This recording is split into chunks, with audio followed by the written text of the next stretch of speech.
새벽녘 한 남자가 처형대 위에 섰다. 쇠사슬이 그의 손목을 묶고 있었고 차가운 칼날이 그의 목덜미를 향해 번뜩였다. 군중은 숨을 죽인 채 지켜보았다. 역적, 반역자라는 속삭임이 공기 중에 떠돌았다. 하지만 과연 그들은 이 남자가 누구인지 진정으로 알고 있었을까? 충성이 그의 죄였을까? 진실이 그에게 목숨을 앗아간 이유였을까? 그리고 왕은 무엇을 가장 두려워했을까? 이것은 의심에 의해 단죄된 한 남자의 이야기다. 그의 죽음은 신뢰보다 두려움이 승리한 순간을 기록했다. 조선왕조실록의 페이지 속에 묻힌 채 역사는 그를 기억한다. 1786년 정조 10년의 겨울은 유난히 추웠다. 궁궐 안팎으로 음모의 그림자가 드리워져 있었다. 개혁을 꿈꾸던 젊은 왕 정조는 왕좌에 오른 지 10년이 지났지만 여전히 권력의 칼날 위를 걷고 있었다. 노론과 소론의 당파 싸움은 날로 격렬해졌고 조정은 서로를 의심하는 눈빛으로 가득했다. 한양의 거리는 평소와 다름없이 보였다. 상인들은 물건을 팔았고 백성들은 일상을 이어갔다. 하지만 궁궐 담장 안쪽은 달랐다. 신하들은 조심스럽게 말을 골랐고 시선은 늘 뒤를 돌아보았다. 누가 누구를 감시하는지, 누가 누구를 고발할지 알 수 없는 시대였다. 충성과 배신의 경계는 하루아침에 뒤바뀔 수 있었다. 정조의 즉위는 순탄하지 않았다. 1776년 그가 왕위에 오를 때 많은 이들이 의문을 품었다. 사도세자의 아들이 과연 왕이 될 수 있을 것인가? 그를 둘러싼 세력들은 그의 정통성을 끊임없이 의심했고 그는 매 순간 자신의 존재를 증명해야 했다. 왕좌는 그에게 권력이 아니라 전쟁터였다. 정조는 아버지 사도세자의 비극적인 죽음을 목격한 후 왕위에 올랐다. 그의 마음속에는 개혁에 대한 열망과 복수에 대한 갈증이 공존했다. 그는 탕평책을 펼치며 당파의 벽을 허물고자 했지만 기득권을 쥔 귀족들은 변화를 두려워했다. 충성은 위험한 덕목이 되었고 진실은 생존을 위협하는 무기가 되었다. 정조의 꿈은 원대했다. 그는 단순히 왕위를 지키는 것이 아니라 조선을 새롭게 만들고자 했다. 규장각을 설치하여 학문을 진흥시켰고 수원 화성을 건설하며 새로운 도시의 비전을 제시했다. 하지만 모든 개혁에는 반대 세력이 있었다. 그들은 변화를 두려워했고 기존 질서의 붕괴를 막고자 했다. 정조는 매일 보이지 않는 전쟁을 치러야 했다. 특히 군사권 문제는 심각했다. 조선의 군사력은 여러 군영으로 분산되어 있었고 각 군영은 특정 당파나 가문의 영향 아래 있었다. 정조는 왕실 직속의 군사력이 필요했다. 그래야만 당파의 압력에서 벗어나 진정한 개혁을 추진할 수 있었다. 하지만 기존 군사 권력자들은 이를 결코 허락하지 않으려 했다. 이 시대에 구선복이라는 무장이 있었다. 그는 뛰어난 용맹으로 이름을 떨쳤고 총용사, 금의대장, 훈련대장을 거쳐 병조판서에까지 올랐다. 무신들 사이에서 그는 무종이라 불렸다. 군사권을 손에 쥔 그는 조정에서 무시할 수 없는 존재였다. 그의 이력은 화려했고 그의 권력은 막강했다. 구선복의 집안은 대대로 무관을 배출한 명문가였다. 능성구씨 일가는 성종대부터 왕실과 인연을 맺어왔고 여러 차례 왕실 혼인을 통해 그 지위를 공고히 했다. 구선복의 아버지 구성필도 황해도 병마절 도사를 지낸 무신이었다. 그는 어려서부터 무예를 익혔고 1738년 영조 14년에 진사가 된 후 무과에 급제했다. 그의 군사 경력은 화려했다. 변경을 지키며 여진족의 침입을 막았고 내란의 위협 속에서도 왕실을 굳건히 수호했다. 그가 지휘하는 군대는 규율이 엄격했고 그의 명령은 절대적이었다. 부하들은 그를 두려워하면서도 존경했다. 그는 승리를 가져오는 장군이었기 때문이다. 하지만 구선복의 성격에는 어두운 면도 있었다. 그는 엄격함을 넘어 잔인했고 권위에 대한 도전을 용납하지 않았다. 그에게 잘못을 저지른 자는 가혹한 처벌을 받았다. 조정에서도 군영에서도 그의 분노를 사는 것은 재앙이었다. 그는 적을 용서하지 않았고 경쟁자를 제거하는 데 주저하지 않았다. 구선복은 왕좌에 대한 흔들리지 않는 충성심으로 알려져 있었다. 그는 수십 년간 나라를 지켜왔고 수많은 전투에서 승리를 거두었다. 그의 검은 결코 무고한 자를 향하지 않았고 그의 명령은 항상 정의를 향했다. 적어도 그는 그렇게 믿었다. 하지만 조정의 공기는 변하고 있었다. 정조의 개혁은 기존 권력 구조를 위협했고 그의 정적들은 왕의 신임을 얻기 위해 서로를 물어뜯었다. 이 혼란 속에서 구선복의 이름이 위험한 소문과 함께 떠오르기 시작했다. 1786년 11월 상계군 이담이 의문의 죽음을 맞이했다. 은원군의 아들인 그는 왕실의 반계 인물이었지만 어떤 이들은 그를 왕위 계승의 잠재적 후보로 여기고 있었다. 그의 죽음은 자살로 보고되었지만 곧 다른 이야기들이 퍼지기 시작했다. 상계군의 외조부 송낙휴가 고변을 올렸다. 그는 손자의 죽음에 김상철과 구선복이 연루되어 있다고 주장했다. 이 고발은 궁궐을 뒤흔들었다. 정조는 즉시 조사를 명령했고 의금부의 신문이 시작되었다. 신문실의 촛불이 깜빡이는 가운데 진실과 거짓이 뒤섞였다. 고문이 시작되자 사람들은 듣고 싶은 말을 하기 시작했다. 어떤 이들은 상계군을 왕으로 추대하려는 음모가 있었다고 자백했다. 그리고 그 음모의 중심에 구선복과 그의 아들이 있었다는 증언이 나왔다. 의금부의 지하 감옥은 고통의 소리로 가득했다. 관련자들이 하나둘 끌려왔고 각자의 증언은 조금씩 달랐지만 한 가지 공통점이 있었다. 구선복의 이름이 계속해서 등장했다. 그가 직접 음모에 가담했다는 자, 그가 배후에서 조종했다는 자, 그가 자금을 댔다는 자. 증언은 쌓여갔고 구선복을 향한 포위망은 좁혀졌다. 하지만 이 증언들은 얼마나 신뢰할 수 있었을까? 고문 아래에서 사람들은 신문관이 원하는 답을 말한다. 살기 위해, 고통을 멈추기 위해 그들은 진실이 아닌 것도 인정한다. 의금부의 신문은 진실을 찾는 과정이 아니라 미리 정해진 결론을 확인하는 의식이었다. 김상철은 구선복의 사돈이었다. 그의 서자 김영진은 구선복의 사위였다. 이 가족적 연결고리가 음모의 증거로 제시되었다. 하지만 조선시대의 양반 가문들 사이의 혼인관계는 복잡하게 얽혀 있었다. 친척이라는 이유만으로 공범이 될 수 있다면 조정의 절반이 역적이 될 것이었다. 구선복은 체포되었다. 쇠사슬에 묶인 채 의금부로 끌려가는 그의 모습을 본 사람들은 충격에 빠졌다. 나라를 지켜온 명장이 왕실의 기둥이었던 그가 영모의 혐의를 받고 있었다. 어떻게 이런 일이 가능한가? 신문이 진행되면서 구선복의 입장은 점점 더 어려워졌다. 그는 자신의 결백을 주장했지만 증거들이 그를 둘러싸고 조여왔다. 그의 사위 김영진이 영모에 가담했다는 자백이 나왔고 김상철과 김우진이 음모를 알고도 고하지 않았다는 정황이 드러났다. 나는 평생 나라를 섬겼소. 구선복의 목소리는 떨렸지만 단호했다. 내 칼은 오직 왕실을 지키기 위해 휘둘렀고 내 충성심은 한 번도 흔들린 적이 없소. 어떻게 나를 역적이라 부를 수 있소. 하지만 정조의 마음속에는 다른 기억들이 살아 숨쉬고 있었다. 1762년 이모와 변의 그날, 뒤주 속에 갇힌 사도세자를 향해 누군가가 조롱하는 목소리가 들렸다. 목이 마르시오. 술을 드릴까요? 배가 고프시오. 떡을 드릴까요? 그 목소리의 주인공이 바로 구선복이었다는 증언이 있었다. 정조는 매일 밤 그 장면을 떠올렸다. 아버지가 겪은 고통, 그 치욕, 그 절망, 그리고 그 모든 것을 지켜보며 웃었던 자들. 구선복은 그중 한 명이었을까? 아니면 이것도 정적들이 만들어낸 거짓이었을까? 왕은 갈등했다. 한편으로는 구선복의 군사적 재능과 경험이 필요했다. 그는 조선의 방어를 책임지는 핵심 인물이었다.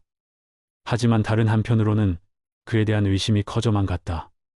만약 구선복이 진정으로 영모를 꾀했다면, 만약 그가 왕권에 도전하려 했다면, 궁궐 안에서는 다양한 목소리들이 들려왔다. 어떤 신하들은 구선복을 옹호했다. 전하, 구선복은 오랜 세월 나라를 지켜온 충신입니다. 근거 없는 소문으로 그를 단죄해서는 안 됩니다. 하지만 다른 이들은 강경하게 주장했다. 전하, 영모의 증거가 명백합니다. 이를 방치하면 왕권이 위태로워질 것입니다. 정조는 밤마다 홀로 앉아 고민에 잠겼다. 창밖으로 달빛이 스며들었고 궁궐은 고요했다. 하지만 그의 마음은 폭풍우가 휘몰아치는 바다와 같았다. 신뢰할 것인가? 의심할 것인가? 용서할 것인가? 처벌할 것인가? 신문은 계속되었고 더 많은 증언들이 쏟아져 나왔다. 구선복이 홍인환, 정후겸, 김구주 등과 밀접한 관계를 유지해왔다는 사실이 밝혀졌다. 이들은 모두 사도세자 사건과 연루된 인물들이었다. 이것은 단순한 우연인가? 아니면 오랜 음모의 일부인가? 구선복의 심리적 고통은 날로 깊어갔다. 그는 자신이 평생 섬긴 나라로부터 배신자로 낙인 찍혔다. 그의 명예는 산산조각났고 그의 가족은 위험에 처했다. 밤마다 그는 차가운 감옥 바닥에 누워 천장을 응시했다. 내가 무엇을 잘못했는가? 충성이 죄가 되는 세상인가? 감옥의 시간은 느리게 흘렀다. 작은 창문으로 들어오는 햇빛이 하루의 시작을 알렸고 그 빛이 사라지면 다시 어둠이 찾아왔다. 구선복은 자신의 삶을 되돌아보았다.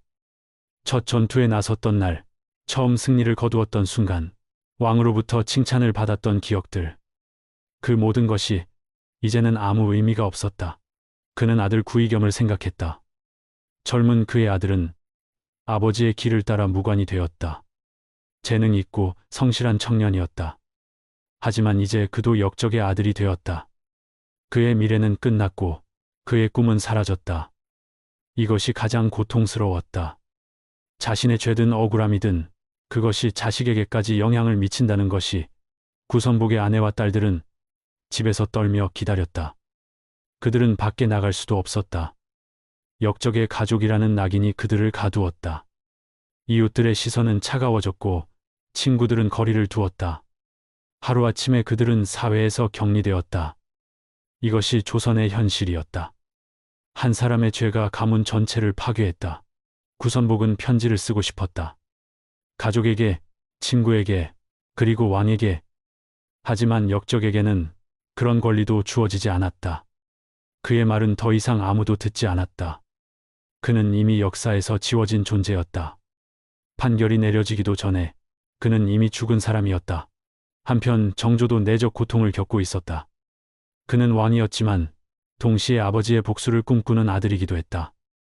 그는 정의를 원했지만 때로는 정의와 복수의 경계가 흐려졌다. 구선복을 처벌하는 것이 정의인가? 아니면 개인적 원한인가? 정조의 밤은 길고 고독했다.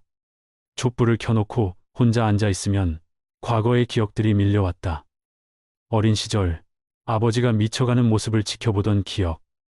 할아버지 영조가 아버지를 뒤주에 가두던 그날의 공포. 그리고 아버지의 마지막 순간 뒤주 밖에서 들려오던 조롱하는 목소리들. 술을 드릴까요? 그 목소리는 지금도 정조의 귀에 생생했다. 떡을 드릴까요? 얼마나 잔인한 말인가. 목숨이 꺼져가는 사람에게 살아날 수 없다는 것을 알면서도 마치 시중을 드는 듯이 물어보는 그 잔혹함. 정조는 그 순간을 결코 잊을 수 없었다. 그리고 그 목소리의 주인공 중 한 명이 구선복이었다는 증언이 있었다. 증거는 명확하지 않았다. 당시 현장에 있었던 많은 사람들, 그들 중 누가 정확히 무슨 말을 했는지 확인하기는 어려웠다.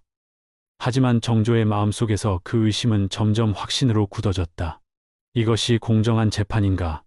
정조는 스스로에게 물었다. 나는 왕으로서 판단하는가? 아니면 아들로서 복수하는가? 이 질문에 대한 답을 찾는 것은 쉽지 않았다. 왕관은 무거웠고 그 무게는 단순히 금속의 무게가 아니라 책임의 무게였다. 조정회의가 열렸다. 신하들은 각자의 입장을 표명했다. 노론 계열의 일부 신하들은 조심스럽게 구선복을 옹호했다. 전하, 구선복은 수십 년간 나라를 지킨 장군입니다. 그의 공적을 생각하면 좀 더 신중한 조사가 필요합니다. 하지만 그들의 목소리는 점점 작아졌다. 소론과 남인 계열의 신하들은 더 강경했다. 전하, 영모는 용서할 수 없는 죄입니다. 증거가 이렇게 명백한데도 망설이신다면 다른 역적들이 이를 약점으로 여길 것입니다. 그들의 주장에는 정치적 계산도 섞여 있었다. 구선복의 몰락은 노론 세력의 약화를 의미했고 그것은 그들에게 유리한 상황이었다. 조정의 압력은 점점 더 강해졌다. 많은 신하들이 구선복의 처형을 요구했다. 전하, 영모는 용서할 수 없는 죄입니다. 엄정한 법 집행이 필요합니다. 반대 목소리는 점점 작아졌다. 두려움이 조정을 지배했다. 누구도 역적을 옹호하다가 자신까지 연루되고 싶지 않았다. 1786년 12월 최종 판결의 날이 다가왔다. 정조는 구선복과 그의 아들 구이겸에게 사형을 선고했다. 김우진과 김영진은 외딴 섬으로 유배되었다. 판결문에는 상계군을 왕으로 추대하려 한영모라는 죄목이 명시되었다. 구선복은 판결을 듣고 고개를 들었다. 그의 눈빛에는 분노도 원망도 아닌 깊은 슬픔이 담겨 있었다. 역사가 진실을 밝혀줄 것이요. 그가 마지막으로 남긴 말이었다. 처형 전날 밤 구선복은 가족들에게 편지를 썼다. 촛불에 흔들리는 빛 아래에서 그의 손은 떨렸다. 나는 결백하다. 하늘이 알고 땅이 안다. 언젠가 진실이 밝혀질 날이 올 것이다. 나를 기억하되 원한을 품지 말라. 나라를 사랑하고 왕을 섬겨라. 새벽이 밝았다. 붉은 하늘 아래 처형장으로 가는 길은 멀고도 짧았다. 구선복의 발걸음은 무겁지 않았다. 그는 이미 모든 것을 받아들였다. 군중 사이를 지나며 그는 사람들의 얼굴을 보았다. 동정, 경멸, 호기심, 두려움. 그들은 진실을 알까 아니, 그들은 알고 싶어 하지 않는다. 한양의 거리는 이른 새벽부터 사람들로 가득 찼다. 무종이라 불리던 대장군의 처형을 보기 위해서였다. 어떤 이들은 정의가 실현되는 것을 보고 싶어 했고, 어떤 이들은 단순히 구경거리를 찾아왔다. 아이들조차 부모의 손을 잡고 나왔다. 이것이 교훈이 될 것이라 생각했기 때문이다. 구선복은 죄수복을 입고 쇠사슬에 묶여 있었다. 한때 화려한 갑옷을 입고 수천 명의 군사를 지휘하던 그 장군이 이제는 초라한 죄수의 모습이었다. 하지만 그의 눈빛은 여전히 강렬했다. 굴복하지 않았고 후회하지도 않았다. 그는 자신의 신념에 따라 살았고 그 신념에 따라 죽으려 했다. 처형장 근처에는 관리들이 배치되어 있었다. 혹시 모를 구출 시도나 소요 사태를 막기 위해서였다. 하지만 아무 일도 일어나지 않았다. 구선복을 구하려는 자는 없었다. 그의 부하들은 그와 함께 전장을 누비던 동료들은 그들은 모두 침묵했다. 자신의 목숨이 더 소중했다. 구선복의 아들 구이겸도 함께 끌려왔다. 젊은 청년의 얼굴은 창백했지만 그도 아버지처럼 고개를 들고 있었다. 아버지와 아들은 마지막으로 눈을 마주쳤다. 말은 필요 없었다. 그들의 눈빛이 모든 것을 말해주었다. 미안하다. 괜찮습니다. 사랑한다. 저도요. 집행관이 죄목을 낭독하기 시작했다. 역적 구선복은 상계군을 추대하여 국가를 정복하려 했으며 긴 죄목이 읽혀지는 동안 구선복은 눈을 감았다. 그는 그 말들을 듣지 않았다. 대신 그는 자신의 삶을 떠올렸다. 좋았던 순간들, 행복했던 기억들. 그것으로 충분했다. 처형대 위에 섰을 때 구선복은 궁궐 쪽을 바라보았다. 저 높은 담장 너머에 왕이 서 있을까? 그도 이 순간을 지켜보고 있을까? 구선복은 작은 미소를 지었다. 전하, 신은 끝까지 충성스러웠습니다. 북소리가 울렸다. 칼날이 내려왔다. 한 시대가 끝났다. 궁궐에서 정조는 창밖을 바라보았다. 멀리서 들려오는 북소리. 그는 눈을 감았다. 내가 옳은 일을 한 것인가? 대답은 없었다. 오직 침묵만이 궁궐을 가득 채웠다. 구선복의 죽음 이후 숙청의 바람이 불었다. 그의 가족과 친구들이 연루되었고 많은 이들이 유배되거나 처형되었다. 두려움이 수도를 휩쓸었다. 신하들은 속삭였다. 충성조차 위험하다. 왕을 섬기는 것이 목숨을 거는 일이 되었다. 구선복의 재산은 몰수되었다. 대대로 쌓아온 가문의 부가 하루아침에 국고로 들어갔다. 넓은 저택은 빈집이 되었고 하인들은 뿔뿔이 흩어졌다. 구선복의 처와 딸들은 친척집으로 몸을 의탁해야 했지만 그들을 반기는 친척은 많지 않았다. 역적의 가족과 연을 맺는 것은 위험했기 때문이다. 조정의 분위기도 변했다. 신하들은 더욱 조심스러워졌다. 말을 함부로 하지 않았고 행동을 신중히 했다. 누가 누구를 감시하는지 알 수 없었다. 오늘의 동료가 내일의 고발자가 될 수 있었다. 신뢰는 사라지고 의심이 그 자리를 차지했다. 군영의 상황도 복잡했다. 구선복의 부하들은 어떻게 해야 할지 몰랐다. 상관을 따르면 역적의 동조자가 되고 상관을 배신하면 의리 없는 자가 된다. 많은 이들이 침묵을 선택했다. 말하지 않고 드러내지 않고 가능한 한 눈에 띄지 않으려 했다. 이것이 가장 안전한 생존 전략이었다. 정조는 이 기회를 활용했다. 그는 장용영을 대폭 확대하고 왕실 직속 군사력을 강화했다. 구선복이라는 장애물이 제거되자 그의 군사개혁은 급속도로 진행되었다. 이것이 그가 원했던 것이었다.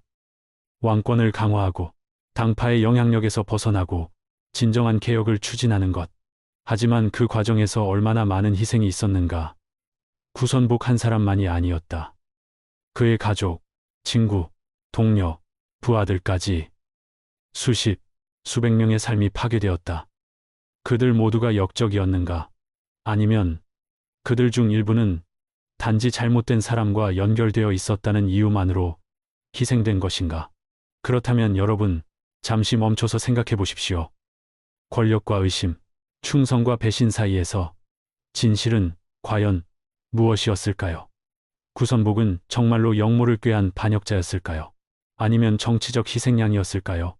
만약 이 이야기가 당신의 마음을 움직였다면 구독 버튼을 눌러 한국 역사 속에 묻힌 더 많은 진실을 함께 발굴해 주십시오. 세월이 흘렀다. 구선복의 이름은 역사 기록에서 지워졌다.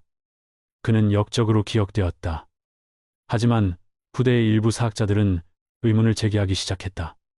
증거들을 다시 살펴보고 당시의 정치적 상황을 분석하면서 그들은 다른 가능성을 발견했다. 구선복이 진정으로 역모를 꾀했는가? 아니면 그는 정조의 개혁에 반대하는 세력들에 의해 희생된 것인가? 조선왕조실록의 기록만으로는 진실을 완전히 파악하기 어렵다.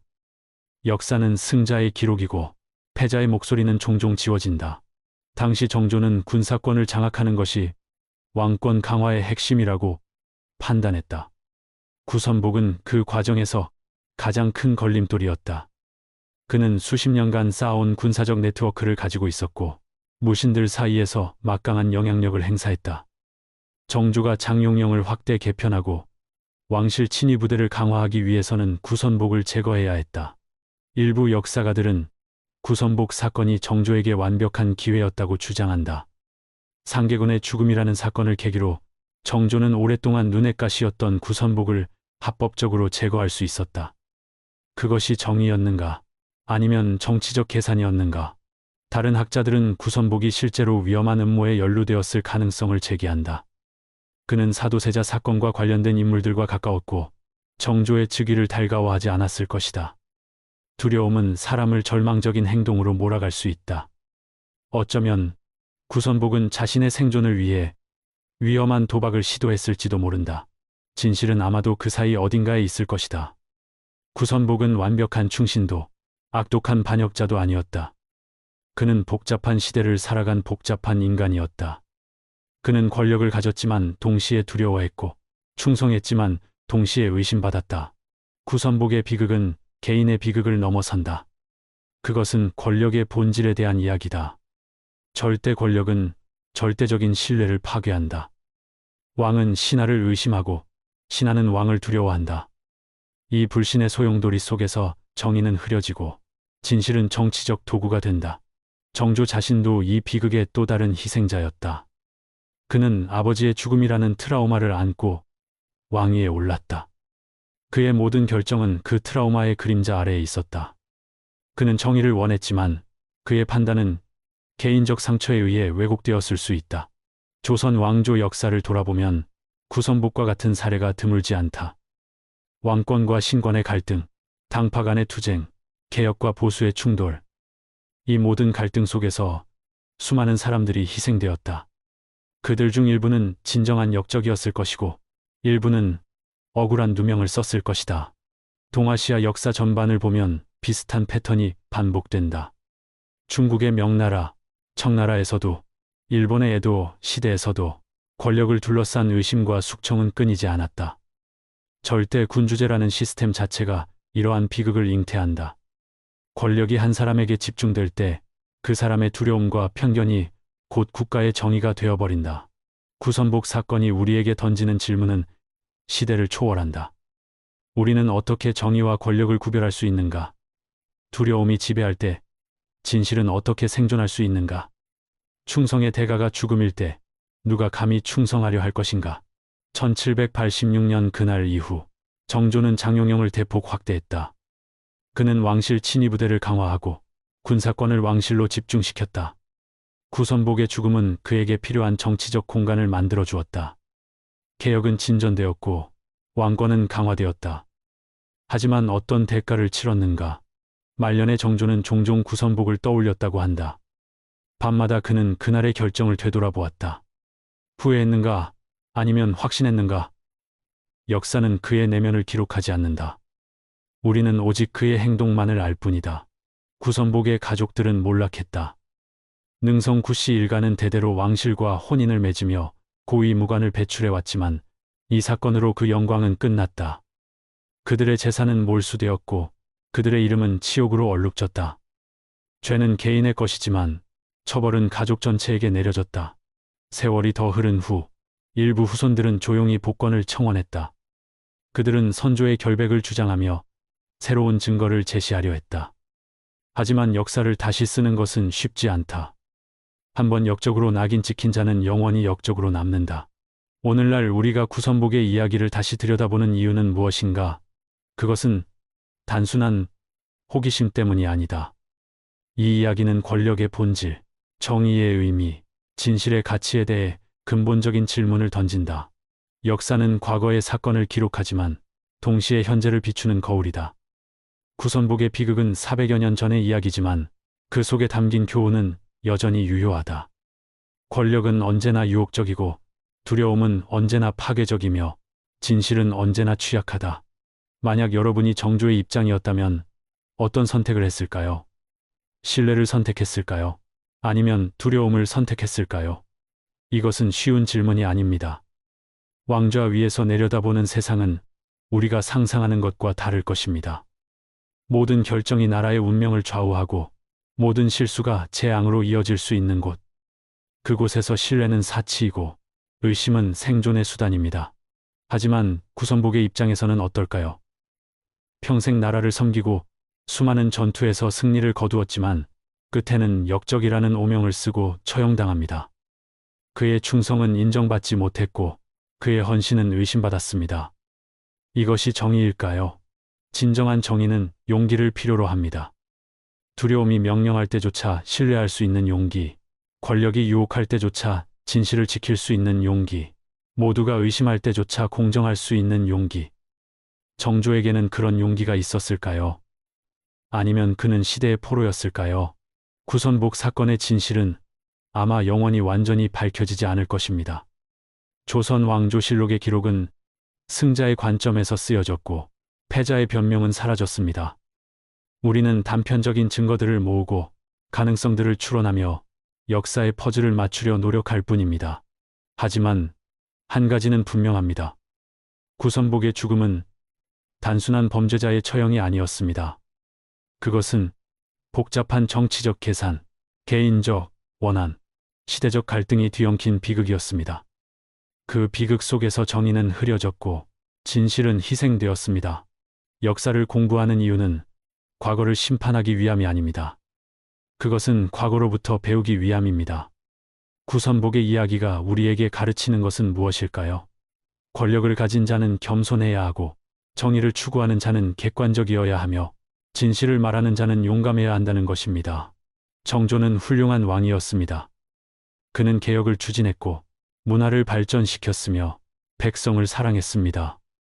하지만 그도 인간이었고 인간은 실수를 합니다. 구선복 사건이 그의 실수였는지 아니면 불가피한 선택이었는지 역사는 여전히 논쟁 중입니다. 구선복도 완벽한 인간은 아니었을 것입니다.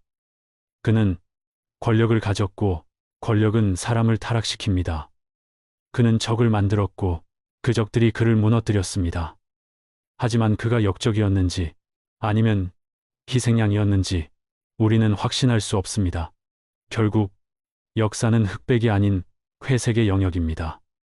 선과 악, 정의와 불의, 진실과 거짓의 경계는 생각보다 흐릿합니다.